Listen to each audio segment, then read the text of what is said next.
오늘 추사 김정일을 강연해 주실 이철희 선생님은 성균관대학교 국어국문학과를 졸업하셨고요. 동대학원에서 석사 및 박사학위를 취득하셨습니다. 한국실학학회의 총무이사 및 섭외이사를 역임하셨고요. 현재 성균관대학교 대동문화연구원 수석연구원으로 재직하고 계십니다. 전수로는 추사의 삶과 교육, 이욕 문학세계의 종합적 고찰, 실학파 문학연구, 조선 후기 한문학과 중국문학 등 그 다수가 있습니다. 이철희 강연자 선생님을 앞으로 모시겠습니다. 큰 박수 부탁드립니다.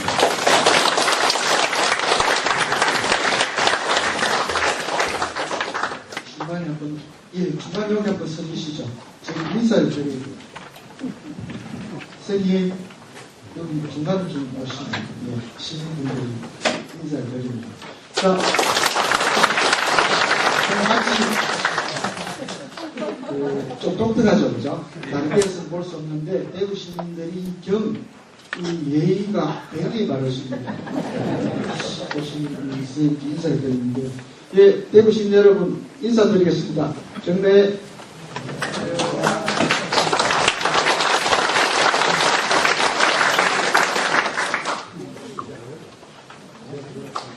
방금 소개받은 이철입니다. 제가 여기서 강연 소개를 받고 상당히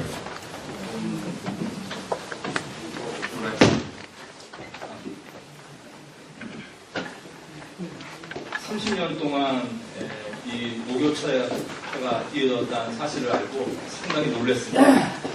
대구 지역에서 이 오랜 시간 동안 시민들이 모여서 같이 공부하고 토론하고 이런 게 30년이라는 게 굉장히 긴 세월입니다. 아마 우리 근세사에 이렇게 지역에서 열성적으로 이런 모임을 갖는 것이 굉장히 이례적인 일이 아닐까 이런 생각을 하면서 거기에 제가 이 특징에 왔다는데 여러 가지 또 이런 책임감을 또 느끼고 근데 한 가지 말씀드릴 건 제가 학술대회에서 이렇게 논문을 주고 읽는 거죠.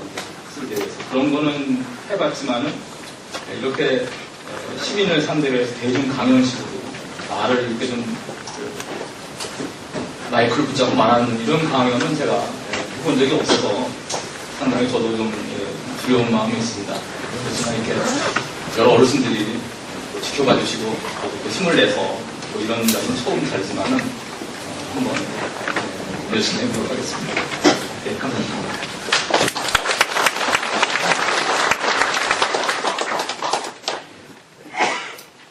오늘 다룰 말씀드릴 때는 추사 김정일 여론과 실사우시의 시천입니다. 그리고 소 제목을 보시게 되면 옹방강과 완원에 대한 추사의 학술적 배움 이렇게 되어 있죠. 옹방강과 완원은 방금 소개해 주다시피 추사가 청나라 학자를 두 선생님을 모신 겁니다. 선생님이 두 분이신 거예요. 나중에 좀 약간 특이하고 또 추사가 아주 발전하게 된 계기가 된 것이 두 선생님을 모셨기 때문이라는 것이 제가 오늘 말씀드리고 싶은 내용 중에 중요한 부분입니다.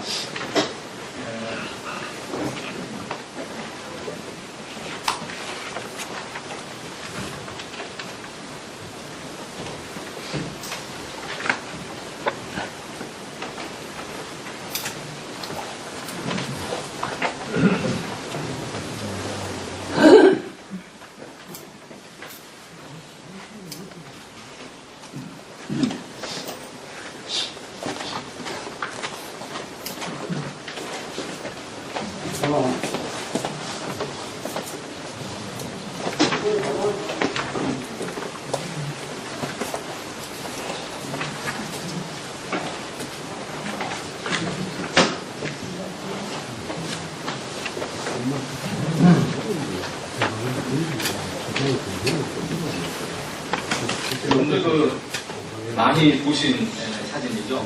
바로 이 추사 김정일 선생님인데 이분은 사실 이 왕실 집안입니다. 고모부가 일종의 왕으로 지내셨고 그 다음에 또 영조의 가장 사랑했던 성의 부마가 자기 바로 증조 할아버지십니다. 그래서 노론 명문가이시죠. 그래서 지금도 이 가장 대표적인 초성한데 보면은 상당히 근엄한 그런 모습을 보고 있습니다. 근데 이분은 저희에게 이 서화가로 많이 알려져 있죠. 그래서 지금 거기 보시는 작품이 가장 대표적인 불이선남이라는 작품입니다.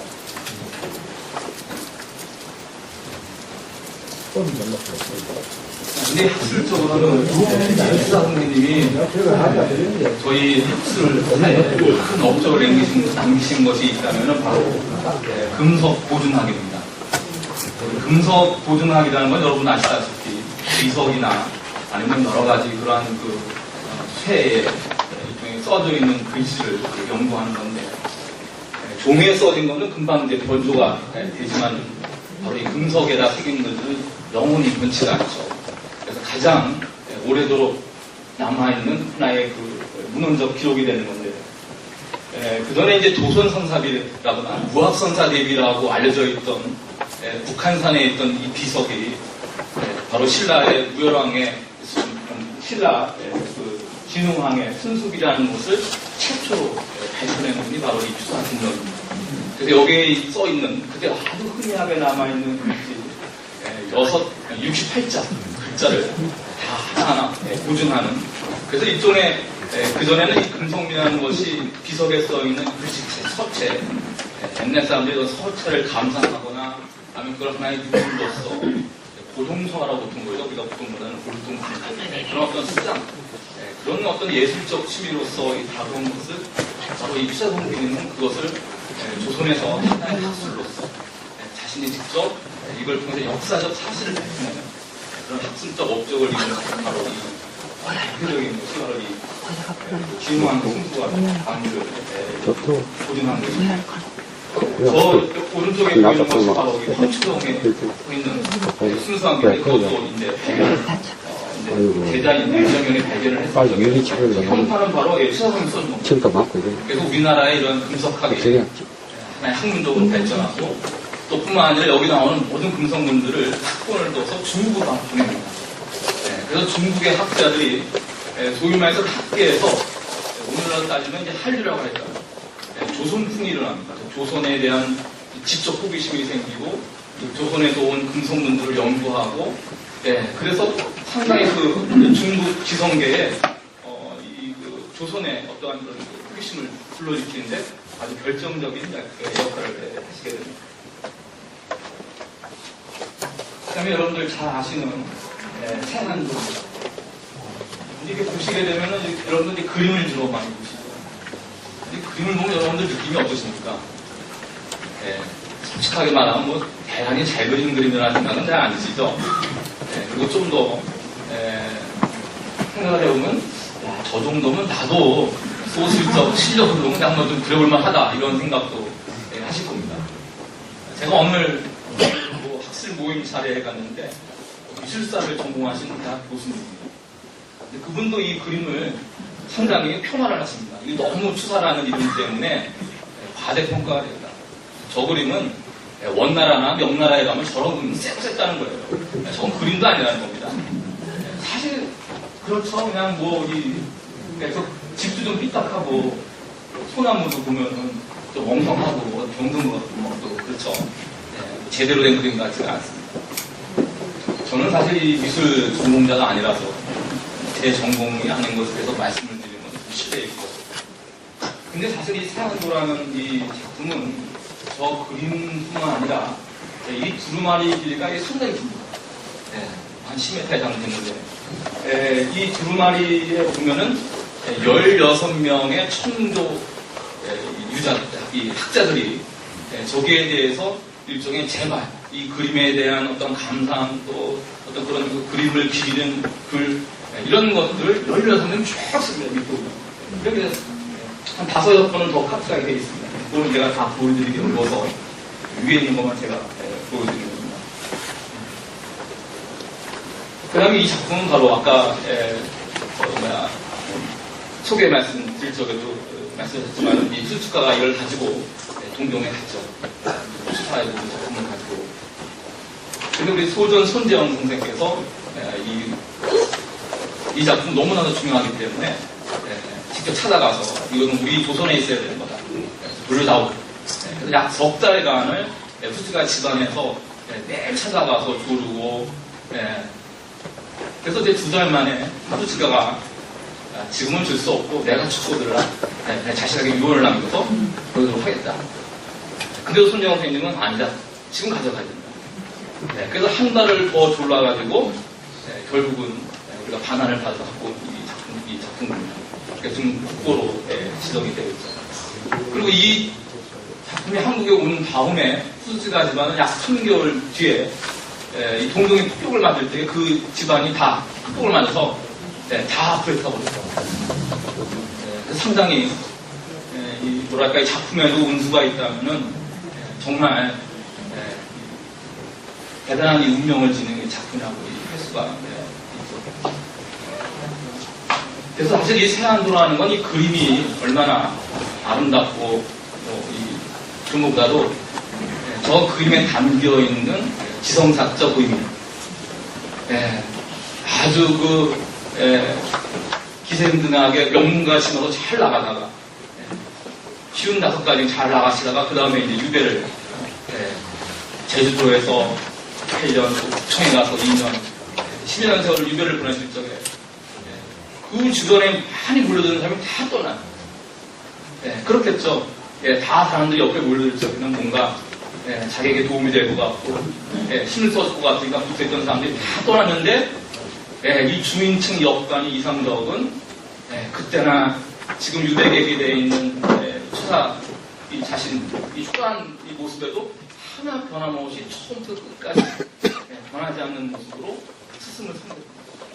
그래서 이 이상덕이 사실은 추사의 손발 역할을 해서 중국에 가서 중요한 이러한 아까 말씀드린 완원의 이러한 황청경이라든가 이런 작품들을 다 일종의 운반해주고 심부름을 해주는 역할을 해서 사실 추사 선생님이 중국에 이렇게 후대에도 알려지게 되는 것은 제자 이상덕의 노력이 컸던 겁니다.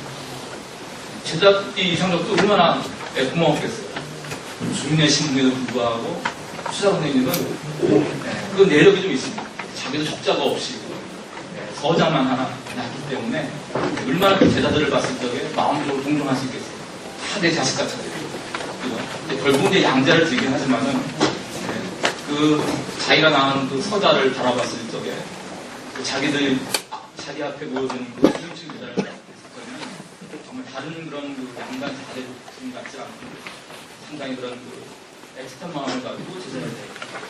그래서 추사 선생님 제자 중에는 양반 가문보다는 주민층 제자들 중에서 역관이라든가 아니면 뭐 하가 뭐 이런 사람들 중에서 뛰어난 그런 계승자랄까 그런 사람이 많습니다.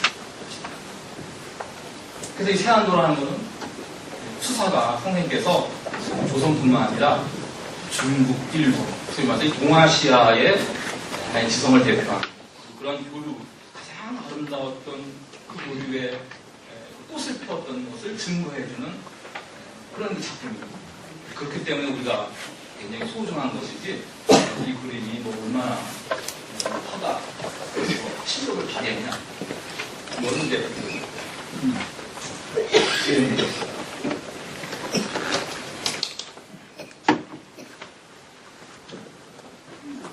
이 추사 선생님의 71세에 돌아가시는데 10월 10일 날 돌아가시는데 거의 이게 최후의 모습을 그래서 이 앞에 맨 처음에 보여드린 그 반복을 입고 찍은 얼굴을 자세히 보시면은 아주 눈매던 게 닮아 아주 고생한 모습이죠. 그 다음에 저기 이렇게 보게 되시면은 71 바라고 되어 있죠.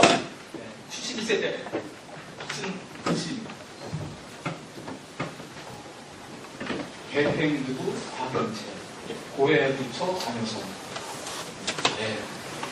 대팽 아주 가장 맛있는 음식이라는 거죠. 화려한 음식, 제일 고급 음식 이런 걸 대팽이라고 합니다. 큰 솥이라는 뜻입니다. 그거는 두부에다가 오이, 생강, 이런 아주 우리가 흔히 먹는 그런 거고, 고해 아주 좋은 그런 모임, 훌륭한 모임이란 뭐냐면 부부와 자녀, 손자 이렇게 모이는 것이 가장 훌륭한 모임이다.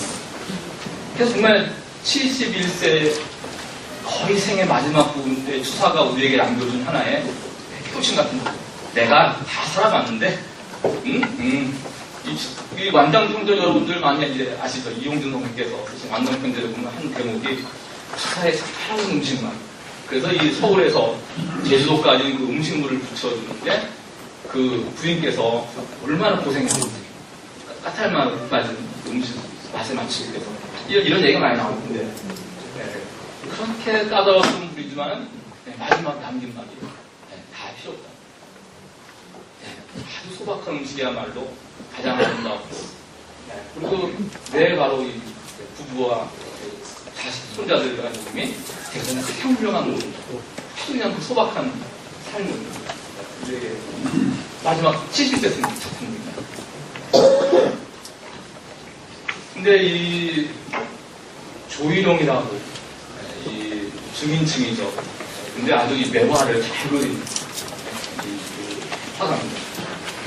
이 매화가 문인화풍이 아니라 약간 그림쟁이라고 우리 말하는 거 있죠. 화가.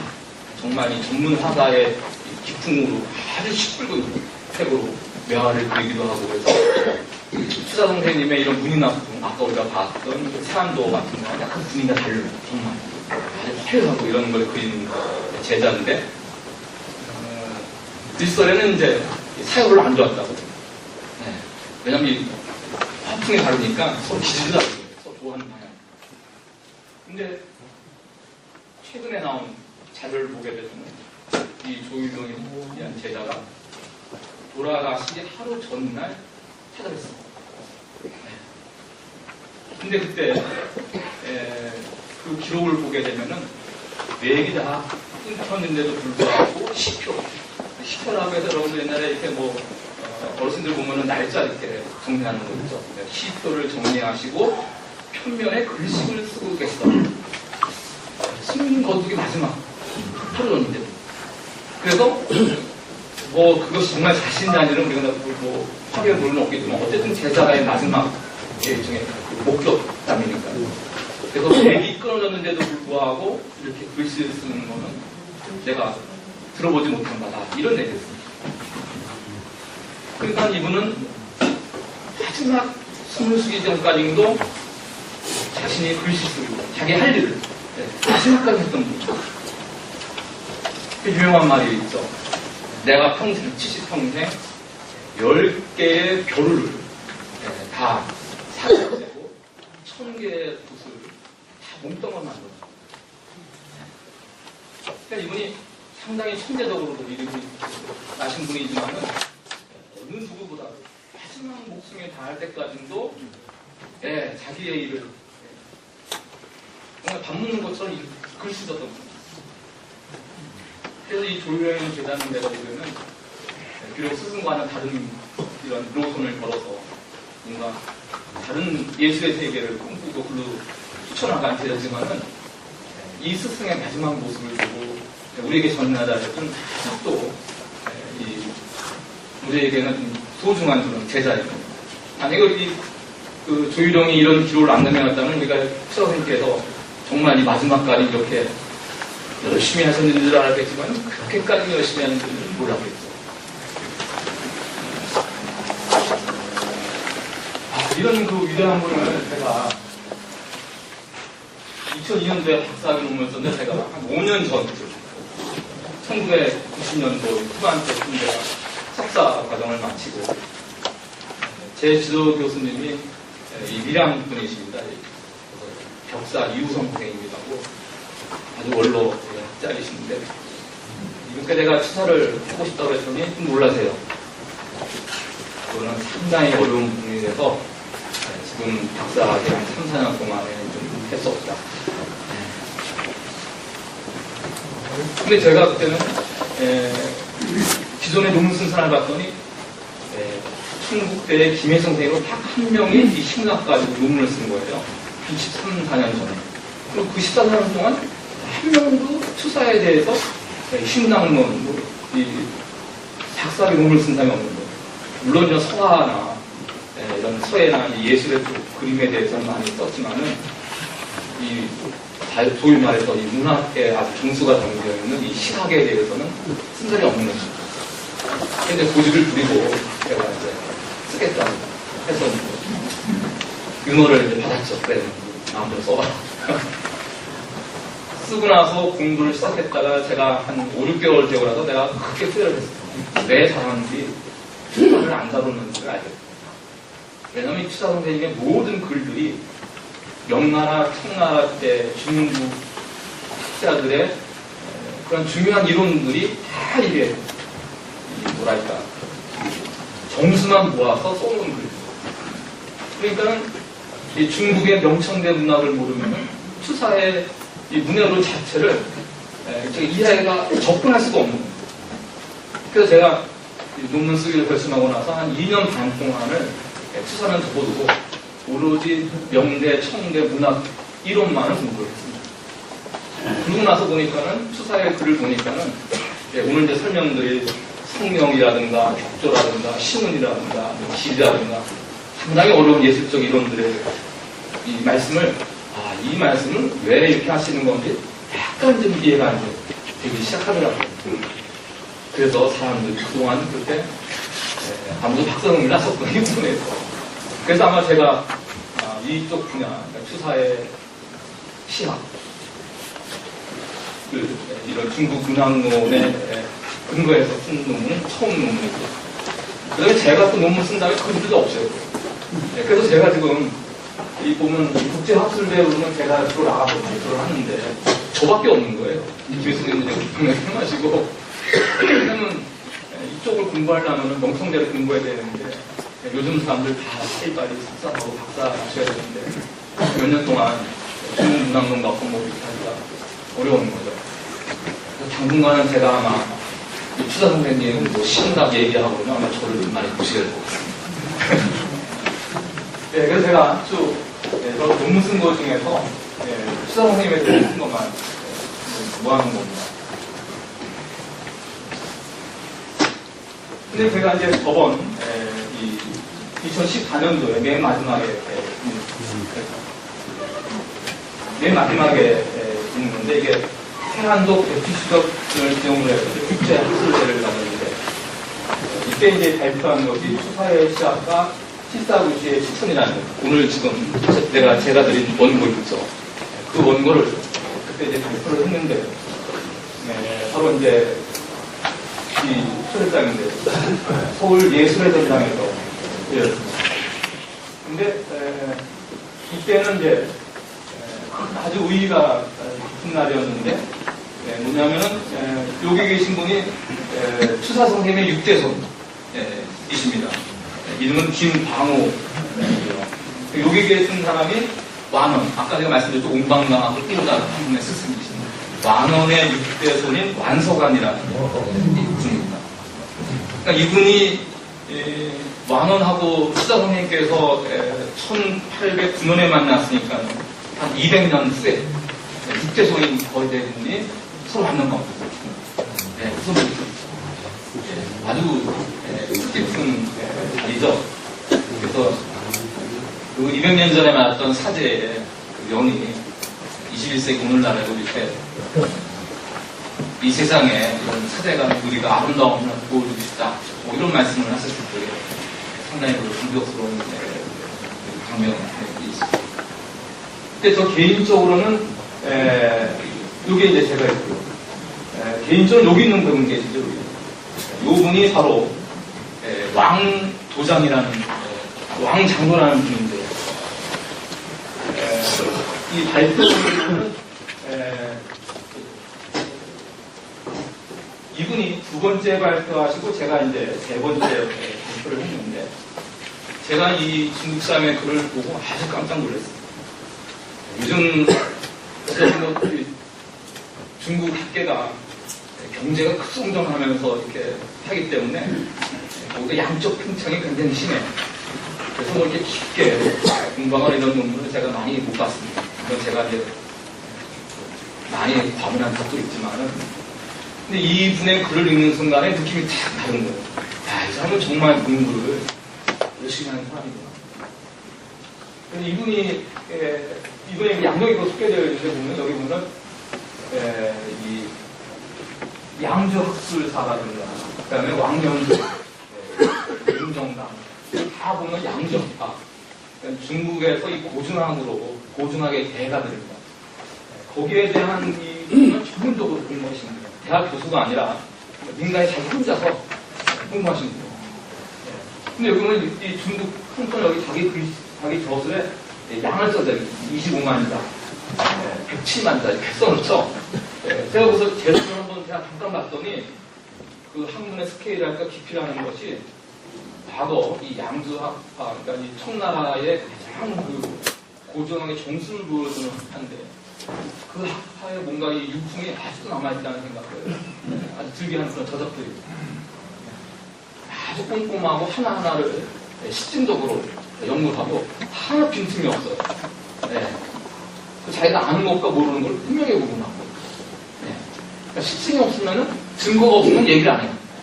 아주 철저한 이런 그 시점들이 고증하게 학문적 방법론을 현대에도 아주 그대로 고수하고 있어요. 근데 이분이 발표하는 논문이 뭐냐면은 완원여 김정리 제4법 번역 중 계승과 시청입니다. 이분이 보면은 스승의 완원과 그 제자인 김정희가 서법에 있어서 어떤 걸 계승하고 어떤 걸 번역합니까? 이런 문제입니다. 다른 이 논문인데 한마디로 말한다면은 추사의 서법은 뭐냐면 탈옹초루완 이렇게 말합니다. 이 거자는 떠날 것자예요. 떠난다. 옹자는 옹방강의 옹자입니다. 아까 말한 첫 번째 스승이죠. 옹방강을 떠나고 그다음에 초완하면 완원을 넘어섰다는 거죠. 초자는 넘을 초자니까 우리가. 그래서 추사의 서법을 추사가 섬겼던 두 성생을 극복하는 과정으로 이렇게 설명을 하고 있었습니다. 근데 사실 제가 이 세 번째 발표한 논문은 뭐냐면 추사의 시작이죠. 이 학술이 탈옹완 문어, 즉 옹방강과 완원의 문어를 벗어났다는 취지였던 거죠. 그러니까는 이 두 사람의 논문이 결국 뭐냐면 하나의 주제를 같이 하나는 서법에서 얘기하는 거고 하나는 저는 이제 시작에서 얘기한 거라서 가지고 일치감을 느껴서 여러 가지 저에게는 큰 그런 발표였습니다. 자, 우리가 이제 좀 더 깊이 들어가서 추사 선생님을 우리가 생각할 적에 추사 선생님은 이 객관적으로 존재하는 항상 우리의 평가 속에 존재하고 그래서 추사 선생님 말 때 우리는 이분은 어떠한 선생님이라도 뭔가 의미를 부여하죠. 근데 요즘 보게 되면은 추사 선생님에서 여러 가지 그런 칭송과 또 이 비판이 공존을 합니다. 추사체가 동아시아를 떠나서 세계 최고의 서체라고 말씀하시는 분도 있습니다. 그 다음에 진흥한 승수비를 고증하는 걸 분석하기야말로 정말 최고의 그런 학문이다 이렇게 말씀하시는 분들이 있는데 유용준 교수님이 쓴 완당 평자에 보면은 청조 연구의 인자 이 말을 상당히 중시합니다. 청조학 연구의 인자. 근데 이 말은 누가 썼냐 하면 이 후르츠카시카시 아까 처음에 이제 설명을 드렸던 이 분입니다.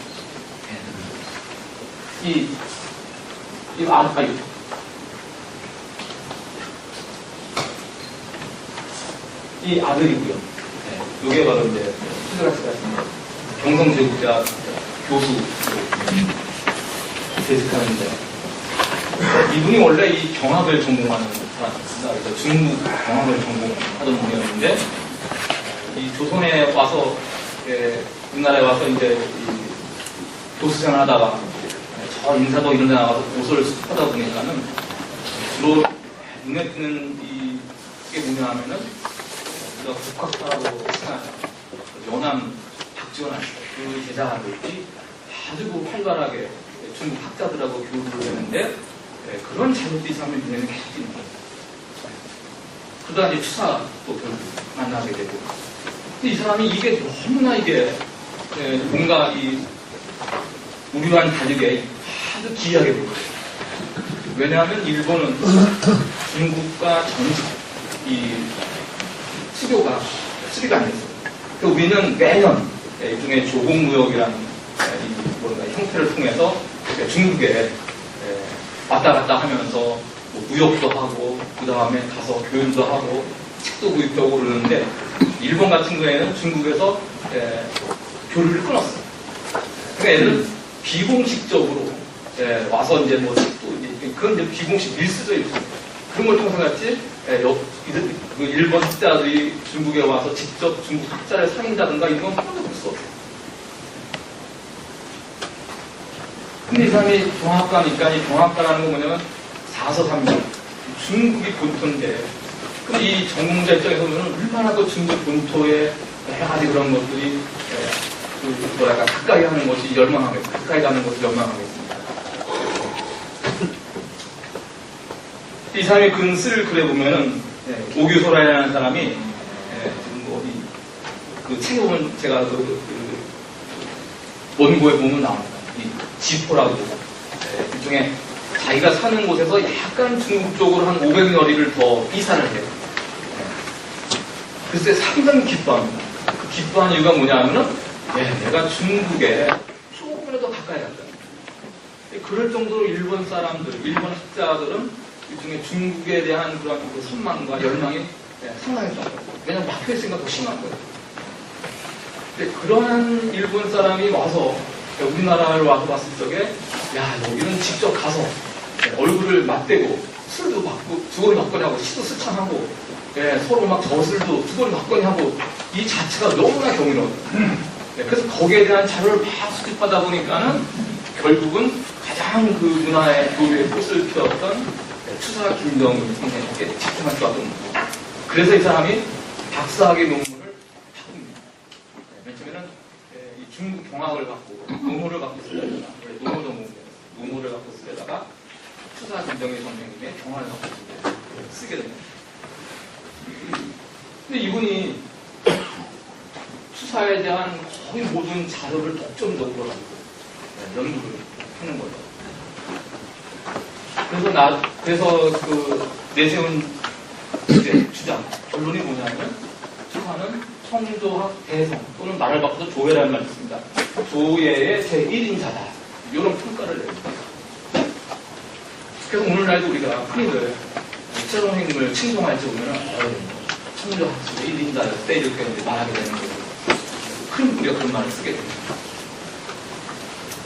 근데 우리가 가만히 이 말을 생각해보면 그때 청조학 연구의 1인자란 무슨 말일까 생각해보면은 결국 뭐냐면은 중국 외의 한국 박사입니다.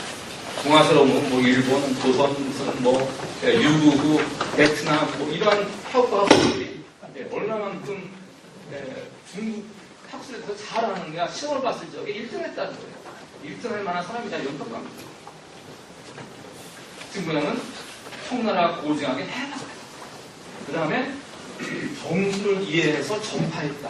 이게 바로 후드투사가 수사성에 내리는 하나의 신성의 실질적인 내용입니다. 즉, 아주 해박하게 잘 알고, 그 다음에 아주 핵심을 이해해서 잘 전파시켰다는 겁니다. 근데 이 말을 들어보면, 도대체 수사선생님은 주체적으로 조선을 위해서 무슨 일을 했는가가 빠져있는 거예요. 그저 그냥 청조학습의 전달자라는 거예요. 아주 잘 전달했다는 거예요. 이 사람이 좀 이해력이 빠르고 열심히 공부했고 그랬다는 뜻이에요. 그래서 우리는 이 청조학 연구의 1인자라는 말이 상당히 비주체적인 이 평가라는 것을 우리가 생각할 필요가 있습니다. 그러면 도대체 우리가 추사를 평가를 내릴 적에 어떠한 기준으로 평가를 내야 됩니까? 청조학을 잘 받아들이고 수용한 거는 맞단 말이에요. 그게 더 사실입니다. 그렇다면 그러한 청조학이 과연 조선의 현실적인 문제를 해결하는데 추사가 어떠한 역할을 했느냐? 그거를 우리가 따져봐야지만이 우리가 우리나라 사람으로서 조선 학수에 대한 추사의 평가를 온전하게 주체적으로 내릴 수 있는, 그저 뭐 일본 학자가 이렇게 평가했다고 해서 우리가 그것을 앵무새처럼 따라하면은 그건 아니라고. 조선이라는 주체가 분명히 있어야 돼요. 추사가 조선을 위해서 무엇을 했는가? 네. 조선의 학술을 위해서. 그걸 따져야 돼요. 근데 보통 우리가 이 추사 같은 분들을 거장이라고 해요. 거장. 이 거장이라는 분은 제가 생각하기에는 당시의 여러 가지 기존 관념이라든가 그런 것들과 싸워서 고분 끝에 온 사람들이 결국은 거장이 돼요. 시대와 시대에 잘못된 것, 그런 오해와 오류, 이런 것들을 깨뜨리고자 노력했던 사람이, 그 길을 흘러갔던 사람이 우리가 거장이라고 표현해야 마땅하고 생각하는 거예요. 근데 이러한 부분은 바로 다른 어떤 부분보다도 추사의 문화로 시학을 우리가 분석해보면은 가장 극명하게 드러난다고 저는 생각합니다. 우리 딴도 서예하시는 분이라든가 분석하시는 분들도 그쪽 분야에서 그런 의미를 찾아낼 수 있겠지만, 저는 이제 시학 전공자니까. 그런데 추사동 선생님의 이 문해론이 당시 조선에서 어떠한 역할을 했는가를 한번 살펴보겠습니다. 여기서 잠깐 좀 어려운 개념이 나오는데, 제가 한번 최대한 좀 이해하기 쉽도록 한번 노력을 해보겠습니다.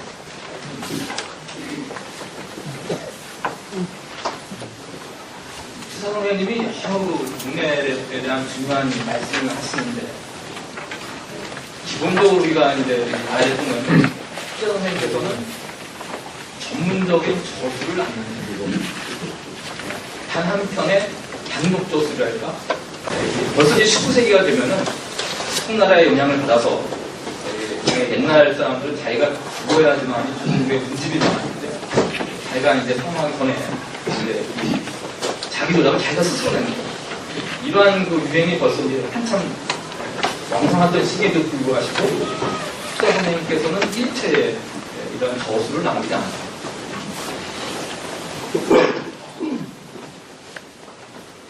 그 이유는 좀 우리가 좀 생각해 볼 필요가 있는데요.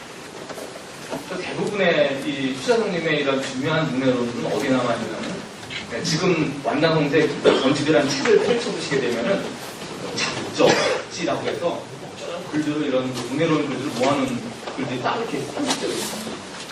근데 이거는 원래 추사성님께서 그러한 자기의 문해론을 따로 써놓은 게 아니라 일종의 그거는 나중에 제자들 따로 만들어준 거예요.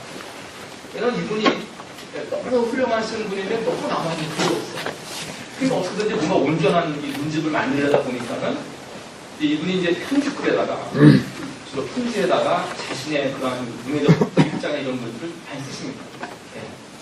아들에게 주기도 하고 제자들에게 편지에다가 쭉 청나라 이런 얘기를 쓰는데 한번 근데 그런 부분을 절취에다가 이걸 하나의 단독적인 문해론을 만드는 거예요. 자신하게 편집글 속에 있던 거예요. 일종의 제자들이 스승을 위해서 일종의 원고를 약간 변형시켰다고 현재 연구가 되고 있습니다. 그래서 이제 이 추사의 이런 문해론을 봤을 적에 항상 조심해야 될 게 뭐냐면, 자기가 아주 공개적으로 하나의 주장을 내세우는 게 아니라 내가 편지를 준 사람에게 굉장히 사적으로 이렇게 하나의 충고라든가 이론을 가르쳐주는 거예요. 근데 여러분 아시다시피 편지라는 건 개인적인 것이기 때문에 상대방에 따라서 내용이 바뀔 수가 있어요. 나중에 내 제자가 만약에 뭐 중국 이론을 너무 좋아해. 그러면 거기에 대해서는 야, 너 너무 중국 이론만을 빠져있는데 그렇게 하지 마라. 이렇게 할 수 있잖아요. 그건 그 특별한 제자에 대한 충고예요. 근데 그것을 일반화시켜서 추사는 뭐 자기는 중국 거 쓰면서 제자들에게는 중국 거 못 쓰도록 했다. 이렇게 말할 수 있는 건 아니에요. 왜냐하면 그건 상대에 따라 내용이 다르기 때문에. 그러니까 지금 추사 연구에서 상당히 그 여러 가지 이제 뭐 오해라든가 왜곡이 있다면 이런 부분들. 예. 추사선생님께서 개인적으로 제자에게 굉장히 특별한 상황 속에서 말하는 것을 일반론으로 시켜서 이렇게 얘기하다 보니까는 여러 가지 이제 오해가 생기고 예, 그런 경향이 있습니다. 근데 이 추사의 그런 글 중에서 아주 두 가지가 상당히 이 당시 문예계에서는 아주 중요한 하나의 주장이 제기가 됩니다. 첫 번째가 뭐냐면은 성령 격조 이론이라는 그러니까 성령이라는 것과 격조를 구별해야 돼요. 어느 하나도 없으면 안 된다는 거예요. 그 다음에 그것 좀 더 나가서 성령 격조 재정이라는 게 재정이라는 건 뭔가 잘 정리하고 단속을 하고 그런다. 그래서 성령을 격조로 재정해야 된다.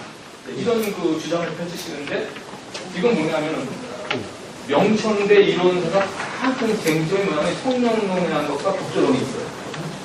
이 두 이론이 일종의 하나의 큰 논쟁을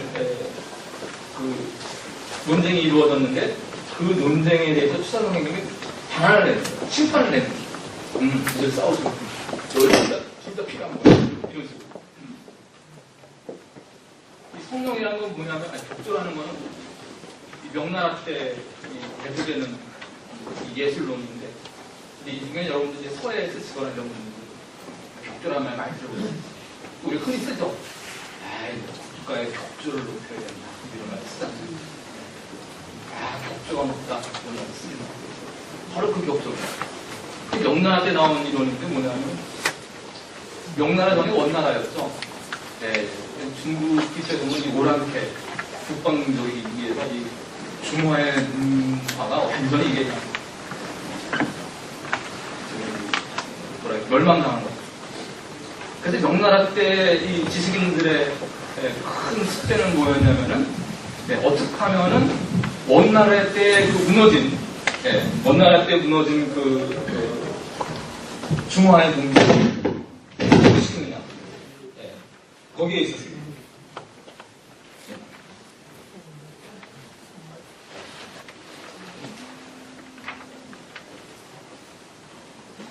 어떻게 하면 그 중화의 문물을 복원시키는가.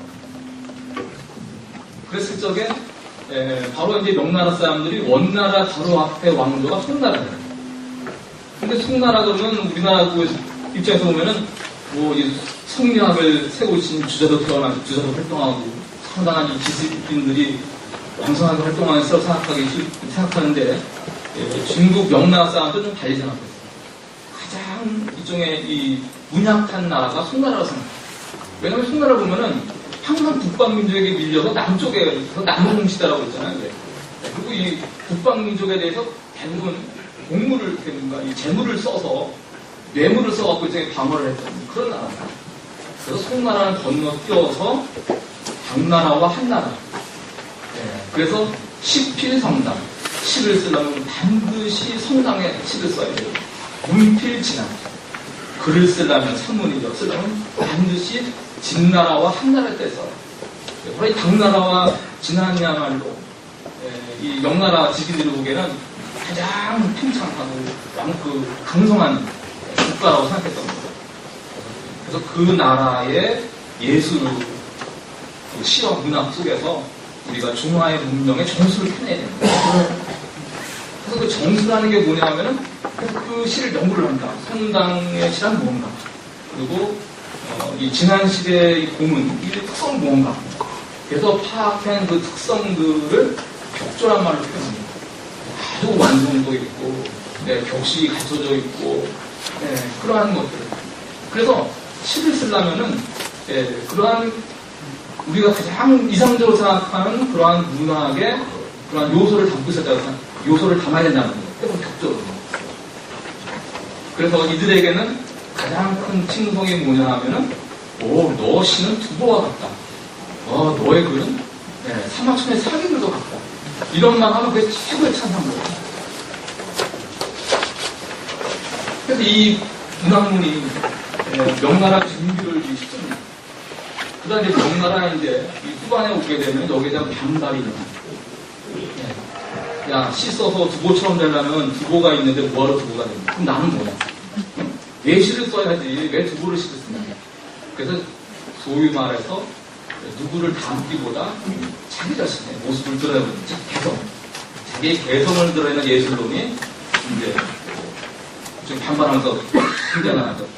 근데 이런 사람들은 주로 이 사람들 뭐냐면 모든 문학은 각기 얼굴이 다듯이 각자의 개성이 담겨 있는 뭔가의 자신만의 신념이 있다는 거예요. 그러니까 여러분들이 편지를 쓰거나 뭐 말을 할 적에 뭐 생각 안에 뭔가 말을 만들어내는 게 있죠. 머리에 있던 가슴에 있던 그죠? 그 무언가가 있어서 그 속에 다 문학도 나오고 시도 나오고 그런다는 예술이라는 게 다 뭐 나온다는 거예요. 그래서 그 무언가를 성령이라는 말을 표현합니다. 그래서 이 성령이라는 거는 얼굴이 다 다르듯이 사람마다 다 다른 개성을 갖고 있는 거예요.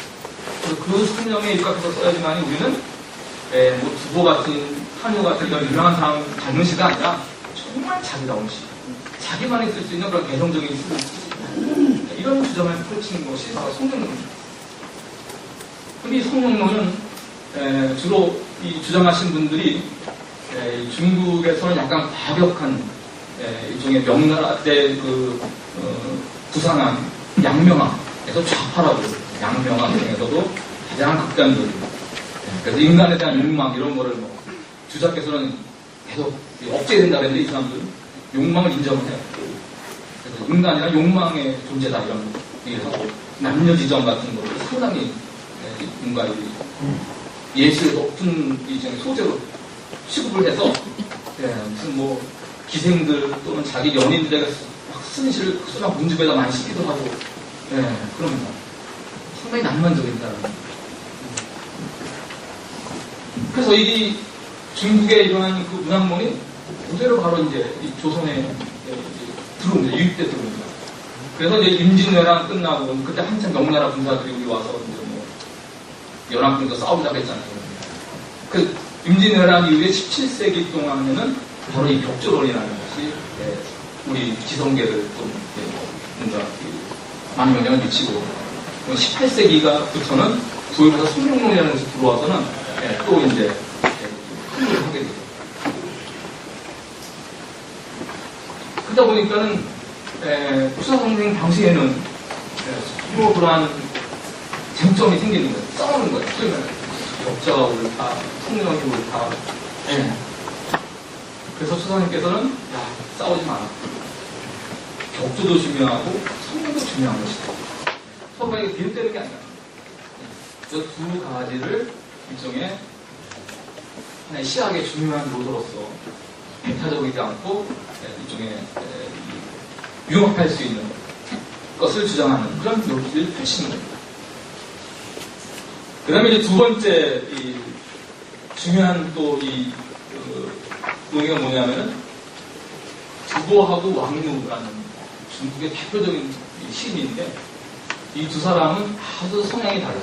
극단적으로 양파를 얘기합니다. 왕류라는 분은 정승의 반열에 올라서 망천이라는 아주 좋은 곳에 가서 한가하게 은퇴 생활을 하는 사람이에요. 그래서 이 사람에게 그냥 아름다운 자연, 풍광 이런 거 욕심이 없어. 왜냐면 다 그렇습니까? 그렇잖아요. 그죠? 재물도 풍부하고 뭐 인생 안 해본 게 없고 그러니까는 항상 천고고화한 자연의 풍취와 그리고 이 세상이 아니라 먼 뭔가 아련한 예술적 취향 뭐 이런 거 그런 게 아름답다고 생각해요. 이 세상 뭐 이런 일이야 뭐 착된 일이라고 생각하는 거 대속적 일이야 이러면서 탈 속의 세계 그런 거를 취합니다. 근데 그분의 시를 읽어보면 아주 맑고 고와하고 우아하고 깨끗하고 이래요. 사람에서 인간 냄새가 안 나요. 완전 신선 같은 느낌이니까. 근데 이 반대로 이 두보라는 분은 전란 속에서 거의 이제 약간 칠레차가 나긴 하지만 평생을 관직에 벽걸 올라본 적도 윤단의 관직은 평생 구직이야. 왕을 따라다니면서 왕에게 계속 그래서 자기의 충성을 보여줘요. 그래서 국민을 걱정하는 시 늘 배고프고 슬프고 심하고 눈물이 절절 나요. 근데 그 속에 뭐냐면은 그 알록산이라든가 이런 전쟁의 그 참상, 그 민중의 고통 그런 거에 이상은 같은 처지니까 자기가 막 목숨 보관대작이었으면은 그런 걸 저 멀리 바라봤을 텐데 자기가 직접 신앙 생활을 하면서 그 고통을 옆에서 자기가 같이 체험하니까 얼마나 그게 피부적으로 직감으로 느껴지겠어요. 그러한 것들을 마치 대변해 주셨어요. 그래서 두보의 시를 읽어보면은 당나라의 역사가 그들 눈에 그 처참한 전란의 역사가 다 보이고 그 당시 민중의 삶이 다 이해가 되는 그러한 그 시가 됩니다. 아주 대립적인 시대예요. 그래서 이 중국 문학사에서는 두보를 중시하는 파가 있고 왕류를 더 좋아하는 파가 있고 크게 두 파로 나눕니다. 그래서 가서 야 너 두보가 좋아? 왕류가 좋아? 물어보면 너무 그 상에 들어가는 거야. 전 왕류가 좋아요. 약간 토벌적인 거 좋아하고 이런 거. 두보가 좋아요. 그러면 현실적인 뭔가 이 추천하는 그런 지식인으로서의 책임의식 그런 거 갖고 막 사회로 들어가고 싶어 하고 해결이 되는. 그래서 거기에는 항상 우위론 두보가 더 뛰어난 시인이냐 아니면 왕류가 더 뛰어난 시인이냐 이런 쟁점이 항상 생기죠. 근데 여기에 대해서 추상선생님께서는 동등론, 왕류와 두보는 누가 더 잘나고 못나고 그런 문제가 아니에요. 그냥 일치로 왕류나 두보나 그들이 생각한 시라는 무엇인가, 시는 어떻게 써야 되는가, 여기에 대한 생각은 다 일치로 단지 그들이 현실에서 접한 자기의 환경이 다르기 때문에 다른 방식으로 그거를 적응시킨 거지 근원적인 시에 대한 하다라고 생각합니다. 근데 이 두 번째 이 득점은 뭐냐면 추상선생님의 이러한 두 가지 주장이 당시 비평에서 어떠한 역할을 하느냐. 저는 이제 이 명성대 이야기를 좀 해야 되는데, 청나라 초기에 이제 왕사정의 신설이라는 것이 이제 등장합니다. 이제 명나라 때 제가 성경설과 격조설이 아주 격수를 벌였다고 했죠. 그걸 극복하고 나온 게 왕사정의 신설이에요. 신, 정신진짜. 운은 운치가 있어요. 운치가 좋다. 여운이 있다. 이런 운이. 신이라는 건 뭐냐면은 외면적인 것이 아니라 내면적인 것. 정신적인. 겉으로 변하지 않는 속에 담긴 것.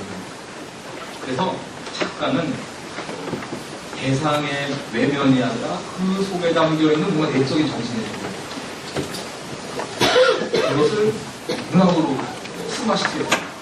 이 문학 속에서도 표면적으로 이런 문자로 드러나는 것이 아니라 뭔가 좀 문학 깊은 곳에 뭔가 있어서 뭔가 겉으로는 담백해 보이지만 뭔가 큰 의미를 주는 특별한 사람이 그 시를 되게 만드는 영혼의미가 있어요. 이를 주장하고 시는 그런. 그 다음에 이제 청대 중기에 오게 되면 왕사정의 신설에 대해서 각자가 신덕자는 격조설을 내세우고 원맨한 사람은 성명설을 내세우고 그 다음에 추상선생님의 스승도 여기에 끼어들어서 옹방강은 지리설이라는 것을 제창합니다. 이들이 주로 내세우는 건 뭐냐면 왕사정이 뭐 글렀어 이게 아닙니다. 왕사정이 격수라는 사람이기 때문에 왕사정의 설을 인정하면서도 신은보다는 성명이라는 것이 격조라는 것이 길이라는 것이 시작의 더 본질이다. 이런 걸 내세우는 건데 밑에 보시게 되면은 상호 경쟁적인 유파라는 거 아니야. 혼자가 아니라 자기가 뭔가 이 주장을 내서 깃발을 내서는 그 밑에 사람들이 쫙 모여요. 하나의 이제 우리가 뭐 정당 활동하듯이 옛날에 유파라고 하고 동인 활동을 하는 것이 이 청나라에 때는 큰 하나의 흐름이었어요. 그냥 그 중에 동인끼리 좀 모여있습니다. 누군가가 하나의 주장을 하면 거기 사람들이 쫙 몰려들어서 하나의 유파인 것들이 뭔가 시도 내고 활동을 완성하고 이런 거예요. 그래야지 후대에 명성을 남길 거 아니에요. 그래서 보면은 다른 사람의 시학의 편향성을 보정한다는 명분 아래 아주 첨예한 쟁점을 만들어요. 이 쟁점이라는 것이 사실 내용이라는 게 아니라 다 표현의 차이예요. 즉 신문이라는 것을 신덕자는 격조라는 말로 표현한 거고 같은 얘기가 어떻게 보면 원맨은 그것을 성향이라는 말로 막 표현한 거고 공방강 같은 경우는 그걸 길이라는 말로 표현한 거고 사실 그 내용도 다 논쟁이라는 게 그렇죠. 일종의 너와 나랑 다르다라는 것을 강조하고 그렇기 때문에 내가 더 우위에 서야 된다는 경쟁의 시대에 들어가는 거죠.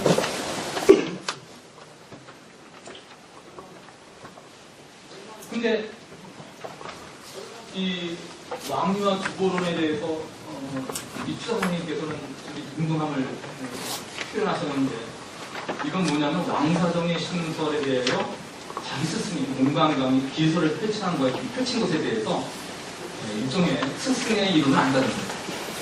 스승의 이론을 따랐다면 두보가 더 훌륭한 시인이라고 평가를 해요. 근데 이 추사 선생님은 공방강 자기 스승이 이론에 동의하지 않았어요. 그럼 공방강에 있어서는 상당히 뭔가 마음에 들지 않는 후대겠죠. 그러니까 제자겠죠. 난 두보가 좋다 그랬는데 그럼 내 제자는 선생님 저도 두보가 좋아요. 이래야 되는데 선생님 두보하고 왕량 똑같아요.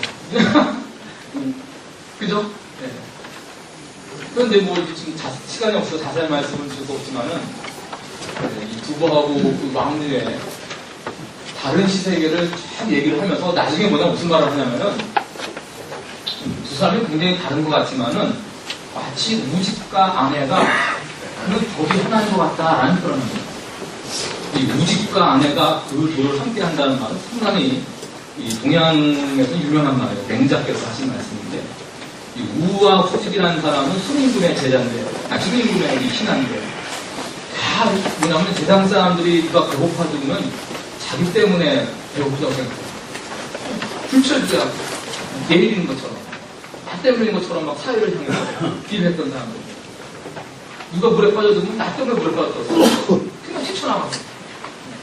그래서 이 사람들은 일을 하느라고 집에를 안 들어가. 눈앞을 펴준 거야. 당시 부인들 상당히 싫어했을 것 같은데. 근데 이 아내라는 분은 또 뭐냐면 반대예요. 이분은 평생 취직을 못 하셔. 그래서 일단사 일표, 도시락밥에다 한 표주광물을 먹으면서 아주 가난하게 살아. 그래도 불객이야. 자신의 그 호학, 학문하는 즐거움을 고치지 않았다라는 거예요. 그러니까 우직이라는 사람은 아주 높은 관리로서 평생을 불철주야로 백성들을 위해서 이 관리로서 일하는 사람. 아내라는 분은 저 아주 그냥 어디 톡방촌에서 그냥 막 공부를 하면 그냥 거기에 만족하고. 근데 맹자께서 뭐라고 하냐면 그 두 부류의 사람 모두가 다 성현의 도를 실천하는 거예요. 단지 처지가 달라서 한 사람은 관료를 나간 거고 한둘은 공부만 한다고 된 것이지 만약에 두 사람이 또 처지가 달랐다면 역시 다른 게 했다는 거예요. 이런 예를 들어서 지금 두보와 왕류를 평등하는 문을 제시를 한다. 추사 선생님이 조선의 적대 왕정이 만약에 계속 국정에서 제자 생활을 했으면은 인건강이 당장 죽었을 거예요. 널 봐봐. 너 왕류랑 부랑 똑같냐? 물어봤을 거예요. 그래서 옹방강의 시작에 대한 추사의 단 스승에 대한 이 추사의 입장을 보게 되면요. 유소입도론이라고 해서 두보가 아주 가장 성이에요. 옹방강의 입장에서.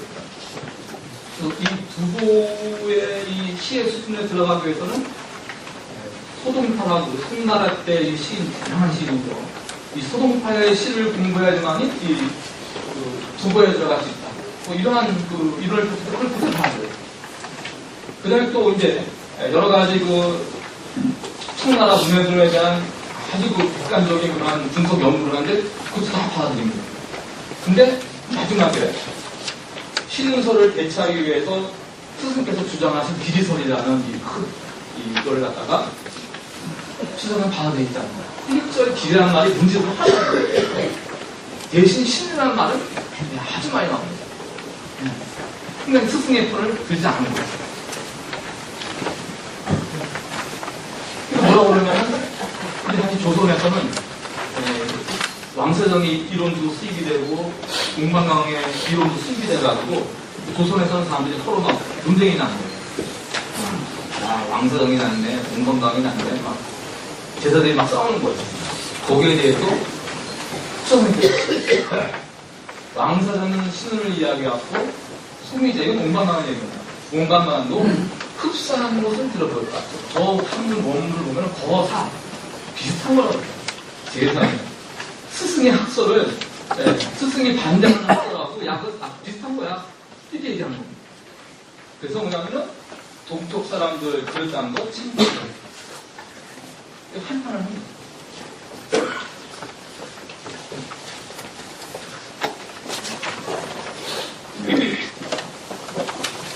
그래서 추자 선생님의 이 시학, 문해론의 큰 의미를 생각해보면은 당시 이제 중국도 그렇고 우리나라도 그렇고 뭔가 이 유파 이론들이 서로 경쟁적 관계에 있고 서로 배치시키고 논쟁을 하고 있던 건데 그런 논쟁 속에서 일종의 오인되었던 시학의 본질,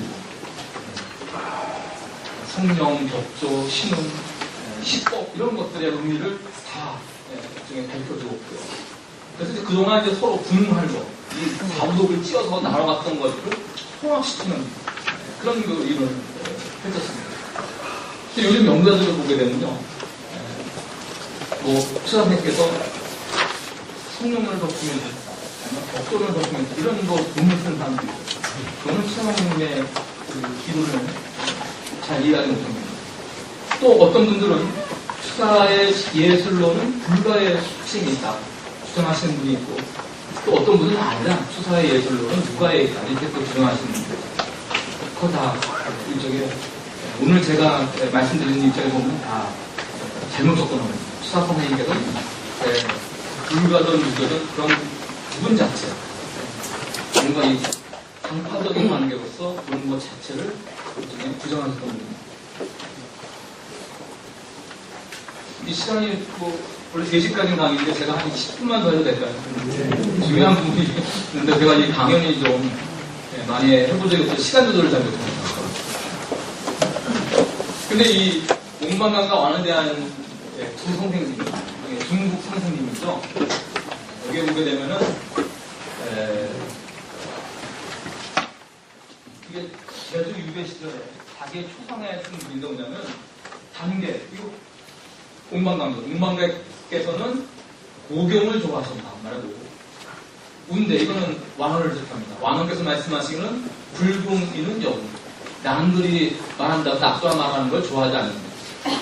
고금을 좋아한다는 건 거꾸로 얘기하는 거고, 남들이 얘기하는 걸 나 또한 즐겨 말하지 않는다는 것은 바로 창신, 하기만에 얘기해야 됩니다. 창신 얘기합니다. 이 벚꽃 창신이라는 것은 지금 그렇지만 예수의 가장 기본적인 겁니다.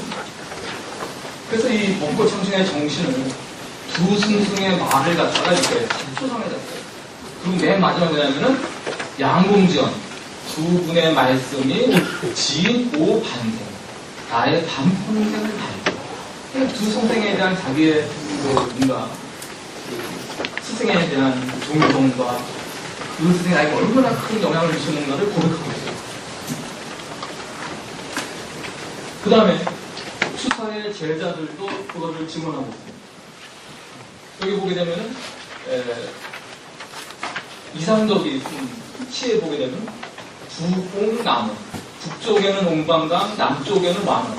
왜냐하면 옹방강의 고향은 직내성, 직내 북동이고요. 완원의 고향은 강소성, 즉 양주지방. 그래서 부공남원장이에요. 그래서 이 두 스승을 같이 얘기하고 있고요.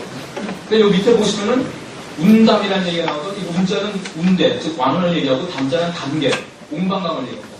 운계와 담계 마음 통하여 사계의 이렇게 다 추자 선생님께는 두 분 다 아주 대단한 스승이라는 것을 스스로 인정하고 자기 후배들도 인정을 하고 있습니다. 근데 옹방강 같은 경우에는 지금 77세 때 만나는데 1월달 정도에 만나는데 처음 만나기 이전부터 이미 추자 선생님께서는 중국에 가면 옹방강이라는 대학자를 내가 스스로 써놔야겠다 라고 결심을 하고 갑니다. 그래서 지금 연구 결과에 의하면 방문학의 선미전에 쓴 글에 보게 되면 보담주인이라는 호를 사용해요. 이 보담주인이라는 건 뭐냐면 담계 옹방강을 보물로 여기는 사람들.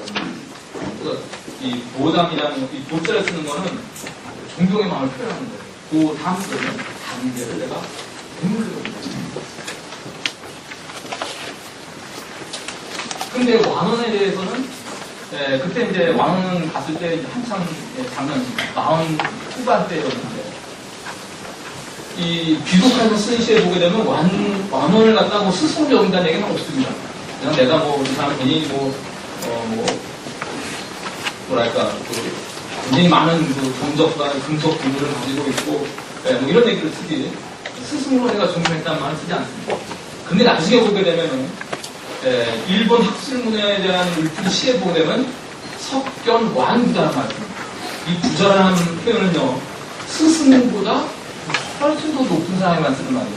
그러니까 공부자 탄신을 하는 공부자라는 말이죠. 그것보다 스승보다 조금 격을 높여 쓰는 거예요. 이때 바로 완부자는 말이에요. 그러니까는 완원에 대해서는 한참 뒤에 나가서야 이제 뭐랄까 이제 그 스승으로서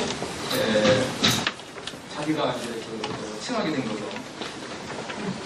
왜냐하면 이제 이 귀국한 뒤에 왕원이 황청경의 식상경 주소경 같은 아주 중국에서 보기 힘든 그런 대저작들을 보내줍니다. 그리고 그래서 그런 것들을 이제 보면서 뒤늦게 영광감은 이 왕원의 대단한 학술에 대해서 깨닫게 됩니다. 그리고 이제 그때서야 이제 스승으로서 삼게 됩니다. 그래서 지금 현재 남아있는 완장 선생의 이제 전주를 보게 되면은 왕원의 글이 많이 이렇게 산뜻해 들어가 있어요. 이분께서 공부하시면서 복수하면서 약간 메모하시는 것이 그대로 이제 후배들이 완전히 그린다보다 오해를 하고 그런 건데 그런 것들이 이제 많이 들어가 있다고 보더라도 추사 선생님이 얼마나 이 완원에 대해서 학술에들 인정을 하고 깊게 심취해서들을 알 수가 있죠. 근데 중요한 건 뭐냐면은 동방강과 완원의 사이가 무섭다는 거예요. 생각해보세요. 내가 두 스승을 모시는데 두 스승이 사이가 안 좋아. 그러면 이 제자는 어떻겠어요? 갈등하겠죠? 그리고 뭔가 어느 쪽에서 가지 않으려니까는 뭔가 고민을 더 하게 돼요. 성님은 바로 이 안 친한 두 선생님을 자기의 스승을 모신 아주 특별한 경우라고 할 수가 있죠. 왜냐하면은 이때 옥망강과 완원은 중국을 대표하는 계속하게 해요. 이들은 뭐냐면은 각 성마다 이 성이 있고 우리나라만 하죠. 각 성의 합정 지금 말하면 교육감 같은 역할을 해요. 그래서 자기가 예상권도 있고 그래서 자기가 그 문화생들을 뽑아다가 자기가 감독하에 여러 저술을 종합적으로 같이 식단 행사를 적어서 거기에 다 수장을 했어요. 그러니까 일종의 자기 진영을 갖고 있던 사람. 진영 대 진영의 싸움. 옥망강은 북쪽, 국경 지역을 대표하는 학자였고, 완원은 남쪽 지방, 양수 지방을 대표하는 학자였고, 지역적 기준도 다르고 서로 기반하고 있는 학술적인 체계도 다릅니다. 서로 달라요. 우리도 뭐 지역색이라는 말이 있는 것처럼 중국도 굉장히 심하거든요. 그런 상태에 두 스승을 모십니다. 그래서 옥망강 같은 경우에는 완원의 여러 저술 같은 거 또는 완원의 진영에 속했던 사람들을 굉장히 비판합니다. 역시 마찬가지로 완원의 진영에서도 옥망강을 정말 인정합니다. 그래서 수사가 물어봐요. 그 완원에게 못 물어보고 완원의 아들 완상생에게 물어봅니다. 야, 내 스승인 옥망의 특별한 학자인데 왜 황청경에? 황청경이라는 건 뭐냐면 청나라 때 모든 경황을 뒷전하는 거예요. 저술도. 야, 거기 왜 황청경에 왜 옥망이 그게 한 푼도 안 들어갔냐? 하고 한동안 이제 우리스를 물어봤죠. 그랬더니 그 완원의 아들이 편지를 써. 옥망강이라는 사람은 금속학에는 깊어. 심어 금속지성. 그렇지만은 설경지성, 경전을 해설하는 글에 있어서는 비기소장, 왜 장점이 아닐까라고 탐하거든요. 네. 그러니까 그러니까 이 추사 선생님께서는 야 청나라 학계의 이러한 갈등 관계, 이 진영의 논리, 유파의 대립 이런 거를 그때서 아주 적용했던 거예요. 얘네들이 진영이다 보면 서로 인정 안 하는 거예요. 네. 그래서 대립해서 서로를 뭐 흠뜯기도 하고 비난하는 거 이런 거. 그래서 추 선생님께서 공부하는 게 뭐라냐면 저는 단계 선생을 쑥쑥 아주 익히고 숫자는 익히숙하죠. 네. 하루만 그분의 책을 붙잡고 읽고 네. 읽겠다는 거예요. 쑥쑥한 자이지만 실로 그렇다고 해서 다 곡순영조. 곡순이라는 건 이게 뭔가 왜곡시킨다는 거, 자기가 몸을 굽힌다는 거예요. 불종하고 영종, 그림자처럼 해라는 거예요. 내가 음방 나와 내가 스스로 받아들이고 내가 아주 그걸 깊이 연구하고 공부했지만은 그분의 이론을 내가 다 따르는 건 아니라고 중국 학계에 공부를 합니다.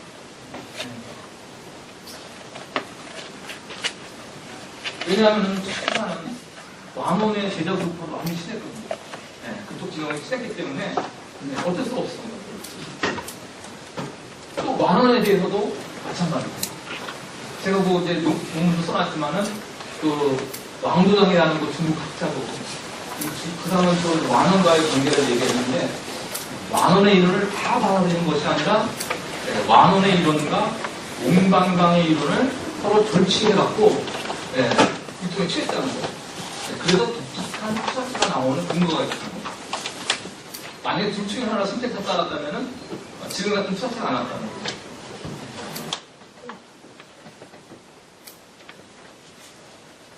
그래서 이 청대 학술에 대해서 추사는 어떻게 평가를 하느냐.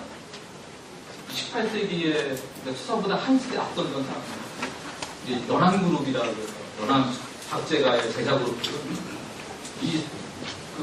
유이창 같은 데 가서 이 저술을 보고 엄청 놀라요. 그래서 완전히 압도당해갖고 뭐 그냥 그거를 배우는데 그거 많이 배워야 됩니다. 이런 주장만 합니다. 근데 벌써 19세기 추사 단계에 오면은 청나라의 학술을 약간 객관적으로 보고 압도당하는 게 아니라 그들의 어떤 본질을 뺏겨보게 됩니다. 추사를 무슨 말씀하십니까? 근래에 아주 뛰어난 학자들이 배출이 되어서 그 옛날에 학문이 다 이제 다 밝게 드러났는데 그러나 가요이 있어요. 집마다 한 가지 설이 있고 인식 사람마다 한 가지 자기의 의를 갖고 그러니까 이거 뭐 문어마다 개인마다 다 자기 주장한다는 거예요. 그래서 문문호호 시시비비 문어마다 다 서로 경쟁적으로 시비다툼을 한다는 거예요. 그래서 이 금융처럼 심한 거예요. 청나라 학자들이 현실을 제대로 보는 것이 아니라 내가 어떤 문화에 속고 내가 어디 진영에 있나 내 스스로 누구냐 이런 거에 따라서 어떤 상황을 보고 거기에 대해서 비판하고 뭔가 논쟁하고 있던 거예요. 논쟁 속에 휩싸여 있는 청나라 학계를 추사 선생님은 자신이 두 대립된 스승을 섬기면서 그대로 문제 보관했다.